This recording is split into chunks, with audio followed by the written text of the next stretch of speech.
আমরা মুসলমান, আমাদের ইমানের সাথে কোনো কম্প্রোমাইজ হবে না। যে আমাদের ইমান যে সকল কাজে নষ্ট হয়, আমাদের আমল যে সকল কাজে নষ্ট হয়, এই সকল কাজ অবশ্যই তাদেরকে সহযোগিতা করা থেকে আমাদের বিরত থাকতে হবে। আমরা আমাদের সামাজিক হিসাবে আমাদের সাথে অনেক হিন্দুদের বা অনেক মুশরিকদেরও পরিচয় আছে, তাদের সাথে কথাবার্তা হয়, কেমন আছেন, ভালো আছেন, দাদা ভালো আছেন কিনা, দিনকাল কেমন যাচ্ছে, এগুলো জিজ্ঞাসা করাই যায়। এগুলো কোনো সময় তারা বিপদে পড়লে এই বিপদ থেকে উদ্ধার হওয়ার জন্য, কোনো সময় অসুস্থ হয়ে গেলে সুস্থতার জন্য তাদেরকে চিকিৎসা বাবদ কিছু টাকা দেওয়া যায়। তবে পূজা উপলক্ষে তাদের হাদিয়া উপহার থেকে এবং তাদেরকে শুভেচ্ছা জানানো থেকে আমাদের অবশ্যই বিরত থাকতে হবে। নাহমাদুহু ওয়া নুসাল্লি আলা রাসূলিহিল কারীম, আম্মা বাদ। আমরা মানুষ, আমরা মুসলমান, আমরা সামাজিক জীব, আমরা সামাজিকভাবে বসবাস করি। তো আমাদের সমাজে যেমন মুসলমান আছে, হিন্দু আছে, খ্রিস্টান আছে, বিভিন্ন ধর্মের লোকেরা আছে। তো এই ক্ষেত্রে একটা বিষয় বলা হয় যে সম্প্রীতির সাথে চলতে হবে।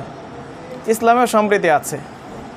তো সম্প্রীতির বিষয়টা হলো ব্যক্তিগতভাবে, যে আমার পরিবারে আমার প্রতিবেশী একজন আছে, তার সাথে আমি ভালো আচরণ করব, তার সাথে ভালো ব্যবহার করব, আমাদের ভিতরে উপহার আদান প্রদানও হতে পারে, আমাদের পরস্পরে মিল মহাব্বতও থাকতে পারে, একসাথে চলাফেরাও হতে পারে।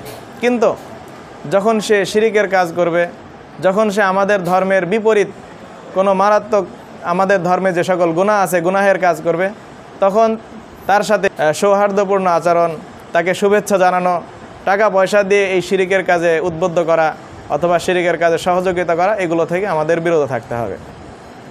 তো আমরা ধারাবাহিকভাবে কয়েকটি বিষয় আলোচনা করব, যে বিষয়গুলো থেকে আমাদের বিরত থাকতে হবে। এক নম্বর বিষয় হলো অমুসলিমদের পূজা পার্বণে আনন্দিত হতে মুসলমানরা পারবে না, এর থেকে বিরত থাকতে হবে। দ্বিতীয়, শুভেচ্ছা অভিনন্দন জানাতে পারবে না, কোনোরূপ সমর্থন সহযোগিতা করতে পারবে না, টাকা পয়সা কোনো কিছু দান করতে পারবে না, এমনকি পূজার কাজে, যেহেতু পূজা আমাদের কাছে একেবারেই শিরিকের কাজ, গুনাহের কাজ, এই কাজে সাহায্য করা যাবে না। 5 নম্বরে হলো শুধু পূজার কাজে ব্যবহৃত হয় এমন জিনিস যোগান দেওয়া বা বিক্রি করা, এগুলো মুসলমানরা করতে পারবে না। প্রতিমা তৈরি করা বা এটা বিক্রি করতে পারবে না।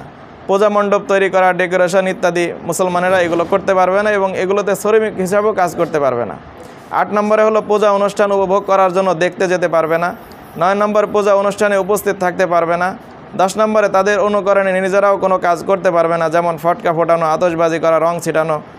11 নম্বরে, তাদের নিমন্ত্রণ গ্রহণ করা যাবে না।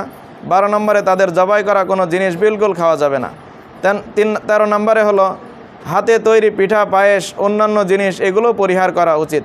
এগুলো যদিও হারাম নয়, কিন্তু এগুলো যেহেতু দেবদেবীর পদ প্রান্তে, দেবদেবীর সামনে উপস্থাপন করার জন্য এগুলো বানানো হয়েছে, এজন্য এগুলো পরিহার করতে হবে।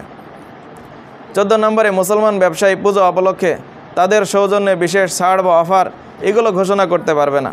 15 নম্বর, কোনো মুসলিম কর্মচারী বা লেবার, এটা যদি অমুসলিম মালিক পক্ষের বিভিন্ন কাজে সহযোগিতা করতে হয়, তবুও যে সকল পূজার কাজ আছে, পূজার পানি এগিয়ে দেওয়া, ফুল এগিয়ে দেওয়া, সন্ধ্যাবাতি জ্বালানো, এগুলো থেকে অবশ্যই বিরত থাকতে হবে।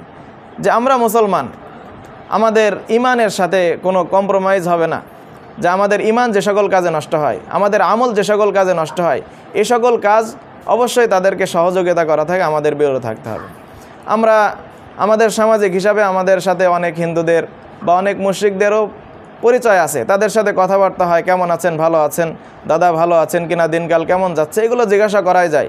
এগুলো কোনো সময় তারা বিপদে পড়লে এই বিপদ থেকে উদ্ধার হওয়ার জন্য, কোনো সময় অসুস্থ হয়ে গেলে সুস্থতার জন্য তাদেরকে চিকিৎসা বাবদ কিছু টাকা দেওয়া যায়। তবে পূজা উপলক্ষে তাদের হাদিয়া উপহার থেকে এবং তাদেরকে শুভেচ্ছা জানানো থেকে আমাদের অবশ্যই বিরত থাকতে হবে। আল্লাহ রাব্বুল আলামিন আমাদের ঈমান আমলকে রক্ষা করার তৌফিক দান করুন।